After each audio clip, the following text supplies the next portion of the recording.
In this video, I'm going to show you and talk to you about a type of clumping bamboo that I'm growing in my yard. It's been in ground for about 4 years now. This one is called Silverstripe. It's one of the more unusual varieties of clumping bamboo. It's actually been in the US for a few decades now, originally from Taiwan. Panning up, you can see that it's quite a tall yet dense form on it. 25 feet tall now, and that's about the mature size.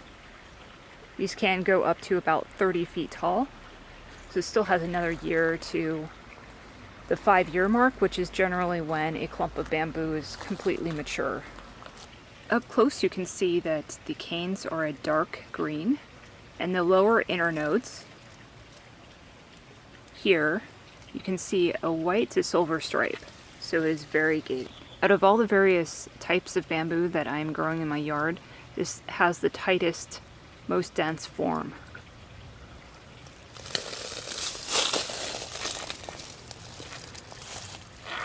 You can see the canes are very close to each other. There's not a whole lot of space in between. The benefit of that is that the footprint of this plant is very small. We're only talking about 2 feet by 2 feet. So the one challenge with that tight footprint is when you need to go in and remove old canes. So canes live for about 3 years. You'll eventually need to remove them. And you can see with these being so close to each other, it would be very difficult to get a saw in between here to remove the canes. So that's one challenge, but definitely really nice as far as not taking up a whole lot of space on your ground level.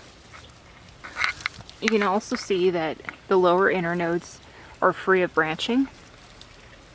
So this naturally has a very clean bottom section to it, where the canes are just exposed.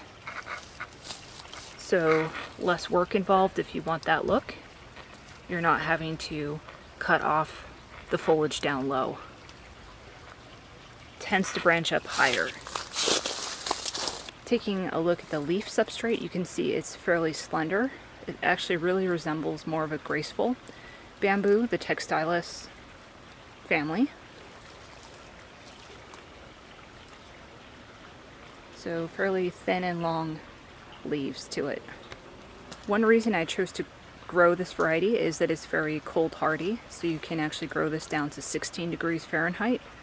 So it's suitable for zones 8B and up. So absolutely no issue as far as, frost protection. You don't need to do that here. I forgot to mention the Latin name on this is Bambusa dolichomerithalla. It's also known as blowpipe bamboo, not just silverstripe. The reason for that name is that the natives use this specific variety to create blowguns. So kind of interesting use for the bamboo.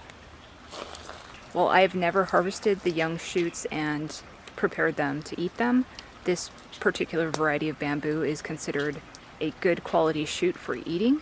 So with most bamboo varieties, they are edible, the shoots. Not raw, of course. You have to boil them in water for at least up to 2 hours depending, in order to cook out all of the toxins.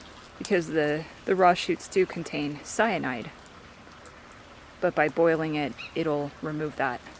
So given that this is a medium-sized variety, this definitely is very suitable for a screening application. The culms do tend to be more straight, but of course you get some fanning. Down below you're seeing a 2x2 area, but up above you can see it spans a good 6 to 8 feet at the top. So really great screening application on this one. This particular plant was purchased from Tropical Bamboo Nursery. That's a nursery in Florida specializing in bamboo. I want to say that this was $30 as a 3-gallon size, so really fairly inexpensive. And a very unique variety to be growing with just the very decorative canes. You can see there at the bottom with the striations. Hope you found this video interesting, useful.